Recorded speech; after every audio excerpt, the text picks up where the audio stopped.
अस्सलाम वालेकुम। आज हमने जो टॉपिक डिस्कस करना है वो है हमारे पास डैम्प्ड ऑसिलेशन। तो फिज़िक्स के अंदर जब भी हम किसी सिचुएशन को स्टडी करते हैं या कोई भी आप प्रैक्टिकल मॉडल को स्टडी करते हैं तो उसके दो एस्पेक्ट्स होते हैं। एक एस्पेक्ट तो ये होता है कि उसकी आइडियल बिहेवियर क्या होगा। जब हम उसको डिज़ाइन करते हैं उसकी हम मैक्सिमम एक्सपेक्टेशंस जो होती हैं वो जो हमने उसके साथ अटैच की होती हैं उनको हम आइडियल डिज़ाइन कहते हैं या थ्योरेटिकल डिज़ाइन कहते हैं, या हम कहते हैं कि उसकी आइडियल जो इम्प्लीमेंटेशन है वो किस तरह की होनी चाहिए। लेकिन जब वो चीज़ प्रैक्टिकली परफॉर्म करती है तो उसका जो बिहेवियर होता है थोड़ा सा डिफरेंट होता है। उसके अंदर काफ़ी सारे इन्वायरमेंटल फैक्टर्स होते हैं और हमारा जो डिज़ाइन होता है उसके ऊपर भी वो चीज़ें डिपेंड करती हैं। तो अभी हमने जो डिस्कस करनी है बात, सबसे पहले तो हमारे पास आइडियल सिंपल हार्मोनिक ऑसिलेटर जो होता है वो क्या चीज़ होती है। तो मैंने एक मिसाल ली एक सिंपल पेंडुलम की। तो सिंपल पेंडुलम को मैं अगर इसके बॉब को डिसलोकेट करूँ ओ पोजीशन से ए पोजीशन की तरफ और ये अपनी ऑसिलेशन को स्टार्ट कर दे तो मेरी इससे क्या एक्सपेक्टेशंस होंगी। दो एक्सपेक्टेशंस होंगी। एक तो यह है कि इसका एम्पलीट्यूड ओ से लेके ए तक का जो फासला है, लेट्स से एक्स कहता हूँ, ये उसकी मोशन के दौरान जितना टाइम वो ऑसिलेट करे हुए सेम रहे।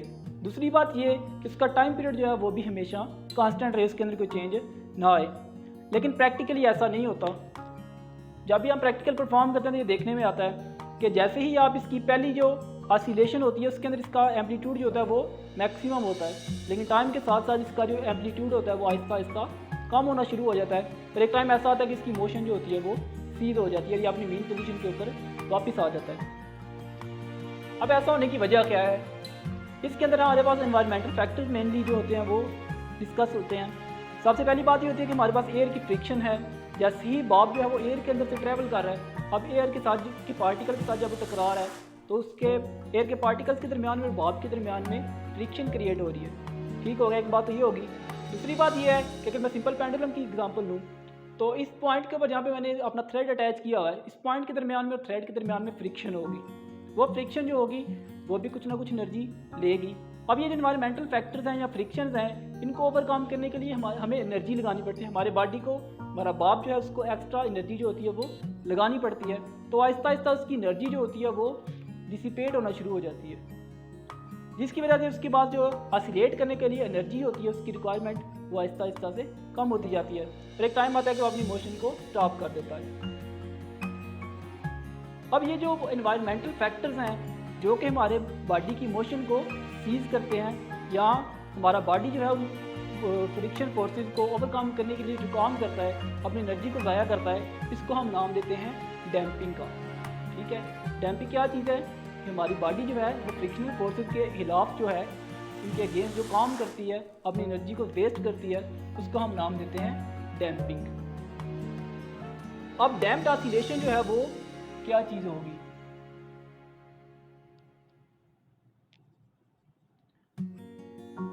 अब अगर हमारे पास एक सिंपल हार्मोनिक ऑसिलेटर है, वो फ्रिक्शनल फोर्सेस की मौजूदगी के अंदर अपनी ऑसिलेशन जो है वो परफॉर्म कर रहा है, तो हम कहते हैं कि हमारे पास वो क्या है?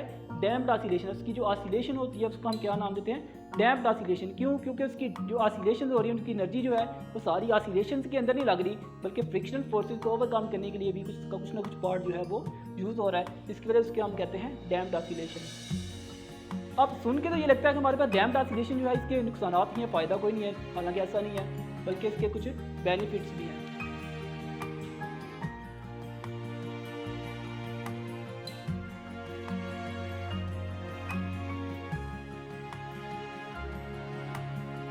हमारे पास लैब के अंदर एक सिस्टम यूज़ होता है जो कि होता है स्प्रिंग बैलेंस। अब उसके अंदर जो स्प्रिंग यूज़ किया जाता है उसको यूज़ करके हम उसके अंदर डैम्पिंग क्रिएट करते हैं। अब अगर आपके पास आपने मैथ की मेजरमेंट करनी है, वेट की मेजरमेंट करनी है तो आप अपने मैथ को मैथ स्प्रिंग सिस्टम के साथ अटैच करते हैं, लेकिन उसकी जो ऑसिलेशन हैं वो स्टॉप ही नहीं होती।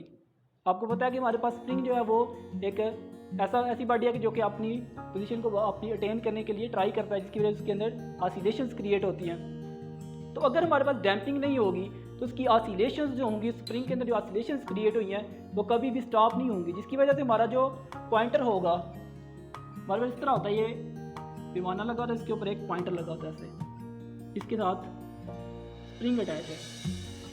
अब अगर इसके अंदर ऑसिलेशंस होती रहेंगी तो हमारा ये जो पॉइंटर है कभी भी किसी एक पॉइंट के ऊपर रुक नहीं सकेगा, जिसकी वजह से हमारी जो रीडिंग होगी मैथ की या वेट की वो इनकरेक्ट आएगी। एक बेनिफिट तो ये हो गया।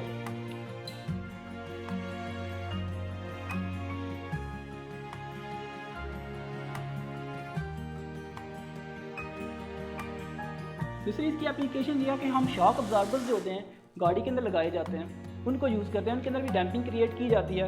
इधर डैम्पिंग के लिए स्प्रिंग लगा होता है, उसके बाद हम ऑयल भी यूज़ करते हैं, इसकी वजह से डैम्पिंग जो होती है वो इंक्रीज़ हो जाती है।